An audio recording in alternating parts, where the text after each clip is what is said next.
நெஞ்சு வலி. இப்போ நெஞ்சு வலி வந்தவர்களோ, அதாவது இரத்த குழாயில் அடைப்பு இருக்கிறவங்களோ எல்லாருக்கும் சர்ஜரியும் ஆஞ்சியோபிளாஸ்டியும் தான் ஒரு தீர்வா? அது செய்யாமல் இருக்க முடியாதா? அப்படின்னு ஒரு கேள்வி நிறைய பேஷண்ட் கேட்குறாங்க. ஸோ ஆக்சுவலாக நெஞ்சு வலியோ, இதய குழாயில் இரத்த குழாயில் அடைப்போ இருக்கிறவங்க எல்லாருக்குமே ஒரு பைபாஸ் சர்ஜரியோ ஆஞ்சியோபிளாஸ்டியோ தேவைப்படுவதே கிடையாது. இன்ஃபேக்ட் இப்போ பார்த்தீங்கன்னா ஒரு 60 to 70 விழுக்காடு பைபாஸ் சர்ஜரியும் ஆஞ்சியோபிளாஸ்டியும் தேவையே கிடையாது. அதற்கு காரணம் என்னவென்றால், இப்போ நிறைய நேரங்களில் உங்களுக்கு நெஞ்சு வலி வருவதனால் பைபாஸ் சர்ஜரியோ ஆஞ்சியோபிளாஸ்டியோ செய்து கொள்வது எதற்காக செய்து கொள்கிறோம் என்றது மக்கள் புரிந்து கொள்ள வேண்டும். இதில் முக்கியமானது என்னென்னா, ஒரு டாக்டர், ஒரு சர்ஜனோ, ஒரு கார்டியாலஜிஸ்ட்டோ உங்களுக்கு ஸ்டென்ட்டோ பைபாஸ் சர்ஜரியோ பரிந்துரை செய்து விட்டார்கள் அப்படின்னு சொன்னீங்கன்னா, நீங்கள் அந்த மருத்துவர்களுக்கு கேட்க வேண்டிய சில கேள்விகள் உள்ளது. முக்கியமாக நீங்கள் பண்ணக்கூடிய அந்த ஸ்டென்ட்டும் சர்ஜரியும் மாரடைப்பை தடுப்பதற்காக செய்யப்படுகிறதா, இல்லைனா கொஞ்சம் வலியை குறைப்பதற்காக செய்யப்படுகிறதா என்பதை முதல்ல நீங்கள் தெரிஞ்சுக்கணும். ஏன்னா 80% இந்த பைபாஸ் சர்ஜரியும் ஆஞ்சியோபிளாஸ்டியும் வலியை குறைப்பதற்கு தான் செய்யப்படுகிறதே ஒழிய மாரடைப்பை தடுப்பதற்காக கிடையாது. இப்போ அந்த பேஷண்ட்டே கேட்டால் அவங்க என்ன சொன்னாங்கன்னா, நாங்கள் வலிக்காக போகலையே சார், ஆஞ்சியோகிராம் செய்தார்கள், இரத்த குழாயில் அடைப்பு இருக்குன்றாங்க, அதனால தான் பண்ணுறாங்க, பட் எனக்கு வலி அவ்வளோலாம் கிடையாது, நான் டெய்லி ஆஃபீஸ்லாம் போயிட்டு தான் வரேன் அப்படின்னு சொல்கிறாங்க. இங்கே தான் இந்த தவறு நடக்கிறது. இந்த மாதிரி பேஷண்ட்டை நாங்கள் ஸ்டேபிள்னு சொல்லுவோம். இந்த ஸ்டேபிள் பேஷண்ட்டுக்கு பைபாஸ் ஆஞ்சியோபிளாஸ்டியில் ஒரு பெரிய பெனிஃபிட்ன்றது கிடையாது. அப்போ யார் பைபாஸ் சர்ஜரி ஆஞ்சியோபிளாஸ்டி செய்து கொள்ள வேண்டும்? அப்போ பைபாஸ் சர்ஜரி ஆஞ்சியோபிளாஸ்டிலாம் ஒரு தவறான சிகிச்சை முறைன்றால் அதுவும் கிடையாது. ஒரு பைபாஸ் ஆஞ்சியோபிளாஸ்டின்றது உயிரை காப்பாற்றக்கூடிய ஒரு மிக முக்கியமான ஒரு சிகிச்சை முறையாகும்.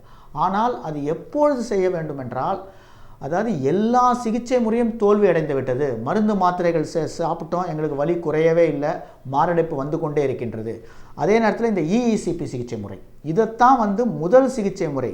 ஒரு நெஞ்சு வலியோ இரத்த குழாயில் அடைப்போ ஏற்பட்டால் இந்த இஇசிபி சிகிச்சை முறை, லைஃப் ஸ்டைல் சேஞ்சஸ், அதுக்கப்புறம் மெடிசன்ஸ், இவை எல்லாத்தையும் நாங்கள் எடுத்துட்டோம் டாக்டர், இருந்தாலும் வலி ரொம்ப அதிகமாக இருக்கிறது, எங்களால் ஒன்றுமே செய்ய முடியல அப்படின்னா லாஸ்ட் ரிசார்ட் அப்படின்னு சொல்லுவோம்.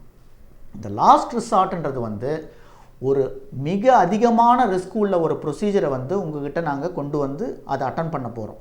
அப்போ பேஷண்ட் என்ன புரிஞ்சுக்கணுன்னா, இந்த சிகிச்சை முறை பைபாஸ் ஆஞ்சியோபிளாஸ்டி செய்து கொள்வதன் மூலம் வலியை கொஞ்சம் குறைக்கலாம், ஆனால் உங்கள் ஆயுள் காலத்தும் கொஞ்சம் குறைந்துவிடும். இதைத்தான் புரிஞ்சுக்கணும். எல்லோரும் என்ன நினைக்கிறாங்கன்னா, ஹார்ட் அட்டாக்கை ப்ரிவென்ட் பண்ணி லைஃப்பை எக்ஸ்பேண்ட் பண்ணுறது தான் பைபாஸ் சர்ஜரி ஆஞ்சியோபிளாஸ்டின்னு நினைக்கிறாங்க. இது மிக மிக தவறு.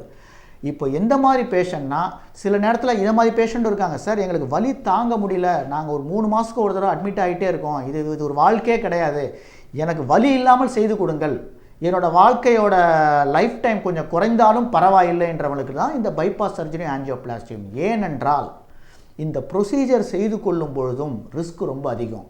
ஸோ ப்ரொசீஜரே செய்யாமல் இருப்பவர்களுக்கு ஒரு 5 வருடத்தில் ஒரு 10 to 15% ரிஸ்க் இருக்கும் பொழுது, இந்த ப்ரொசீஜர் செய்து கொள்ளும் பொழுது அந்த ரிஸ்க்கு குறைவதில்லை. ஏன்னா ப்ரொசீஜரல் ரிஸ்க்கு, அந்த மெடிக்கேஷன்ஸு, ஃபாலோ அப், ஒரு 5 வருடம் 10 வருடம் ஃபாலோ பண்ணும்போது பண்ண ஸ்டென்ட் க்ளோஸ் ஆகலாம், போட்ட அந்த பைபாஸ் கிராஃப்ட் க்ளோஸ் ஆகலாம். இவை எல்லாத்தையும் பார்க்கும் பொழுது இந்த ப்ரொசீஜரல் ரிஸ்க் அவருக்கு முந்தைய இருந்த ரிஸ்க்கை விட அதிகமாக தான் இருக்குவே தவிர குறையாது.